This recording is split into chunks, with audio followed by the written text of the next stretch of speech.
அன்னைக்கு முதல் நாளா எங்க போயிருக்காங்க பாருங்க.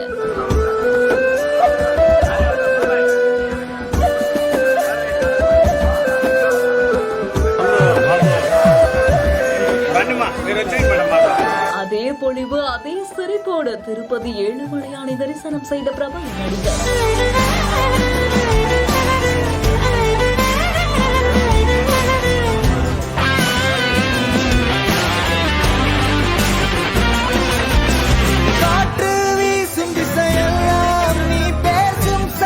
தமிழ் சினிமாவில் அன்றைக்கும் சரி இன்றைக்கும் சரி பல பேரோட ஃபேவரட் ஹீரோயினா இருக்கக்கூடிய நடிகை த்ரிஷா அவர்கள் பார்த்தீங்கன்னா அவங்களுடைய 44வது பிறந்த நாளை முன்னிட்டு திருப்பதி ஏழுமலையான் கோவிலுக்கு சென்றதோடு மட்டுமில்லாம சிறப்பு வழிபாடு செய்து சுவாமி தரிசனம் செய்திருக்காங்க. முன்னதா சுப்ரபாத சேவையில கலந்து கொண்டு சுவாமி தரிசனம் செய்த நிலையில தான் கோவிலுடைய தேவஸ்தான அதிகாரிகள் மூலமா ஒவ்வொரு இடங்களுக்கும் சென்று மனமுருக சுவாமி தரிசனம் செய்திருக்காங்க.